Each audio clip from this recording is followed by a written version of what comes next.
The Trafalgar-Class nuclear-powered attack submarines, SSNs, represented a defining chapter in the post-World War II development of British naval power. Conceived in the 1970s, and brought into service during the height of Cold War tensions, these submarines were designed with one core goal: to provide the Royal Navy with a stealthy, fast, and enduring underwater platform capable of challenging adversarial forces in contested waters, especially in the North Atlantic and other strategically sensitive regions. These vessels operated in an era of increasing reliance on electronic surveillance, nuclear deterrence, and underwater superiority, and were designed to blend cutting-edge technology with practical warfighting capability. Each of the 7 submarines, HMS Trafalgar, Turbulent, Tireless, Tabe, Trenchant, Talent, and Triumph, was constructed at the Barrow-in-Furness shipyard, which had long served as the center of British submarine production. The lead boat, HMS Trafalgar, was launched in 1979 and commissioned in 1983, while the final unit, HMS Triumph, was commissioned in 1991.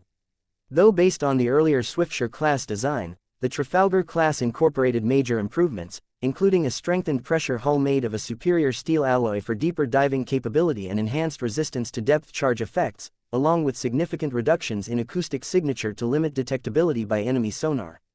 The power source of these submarines, the Rolls-Royce PWR-1 pressurized water reactor, was central to their endurance. This allowed them to travel vast distances underwater and conduct extended patrols without surfacing for months at a time. This endurance was a key asset during the Cold War, where remaining undetected and maintaining persistent surveillance or deterrence in a given area could provide a strategic advantage. The onboard atmosphere control systems were advanced for their time, capable of regenerating oxygen and removing carbon dioxide, allowing for continuous life support during months-long deployments. One of the key features of the Trafalgar-class was its flexibility.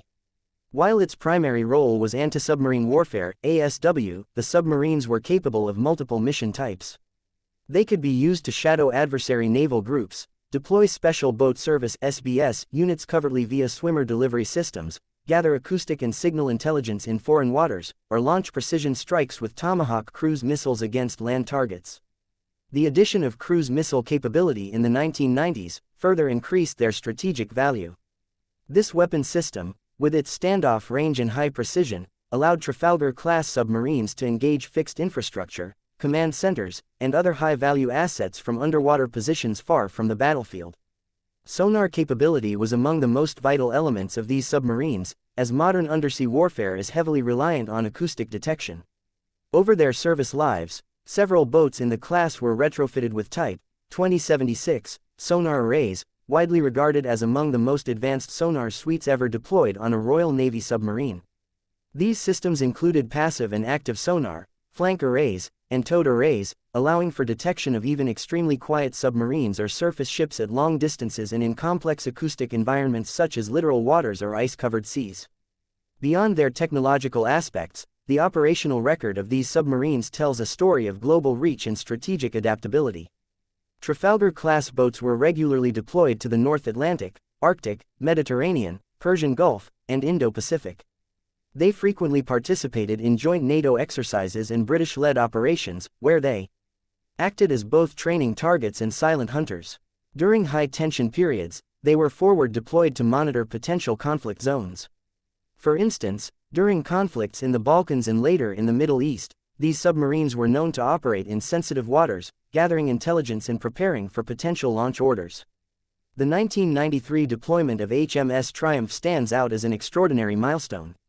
This global solo mission, lasting over 3 months and traveling over 41,000 miles, highlighted both the strategic endurance and autonomy of the class.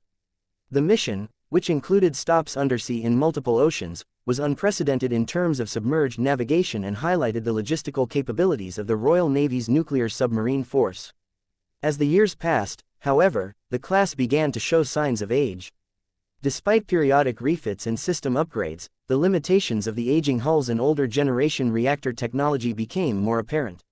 Maintenance times increased, spare parts became harder to source, and operational availability began to decline.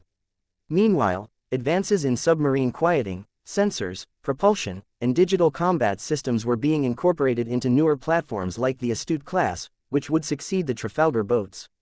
Retirement began gradually. HMS Trafalgar was decommissioned in 2009, with others following in the years after. HMS Tabe left service in 2017. HMS Trenchant, Turbulent, and Talent were all withdrawn between 2019 and 2023.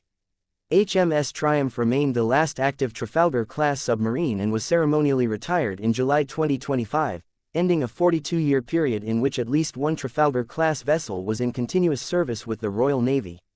Its final patrol was conducted in the Atlantic and served not only as an operational deployment but as a symbolic conclusion to an era of undersea excellence. After decommissioning, Trafalgar-Class submarines were placed in storage at the Devonport Naval Base, pending dismantling. Their nuclear fuel is removed in a controlled process overseen by specialized contractors under strict regulatory oversight. The submarines are then cut apart in a multi-phase operation that involves removing hazardous materials, radioactive shielding, and finally dismantling the pressure hull and internal compartments. As of mid-2025, this process has begun for multiple vessels in the class under a structured, long-term program known as the Submarine Dismantling Programme (SDP). This program has taken decades to reach full implementation due to the extreme technical requirements and the need to balance environmental safety, public health, and defense security. The end of the Trafalgar-Class does not erase its contributions.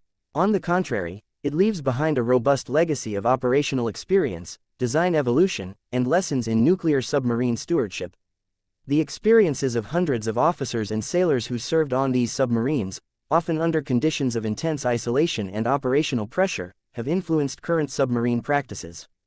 Their insights contributed to the design of crew accommodations, training protocols, mission planning tools, and the engineering layout of future boats. Ultimately, the Trafalgar-Class SSNs were more than just vessels, they were mobile symbols of strategic deterrence, technological innovation, and undersea dominance. Their withdrawal from service reflects not a decline in capability, but a generational shift towards more advanced, more survivable, and more integrated platforms that will define the next era of underwater operations for the United Kingdom.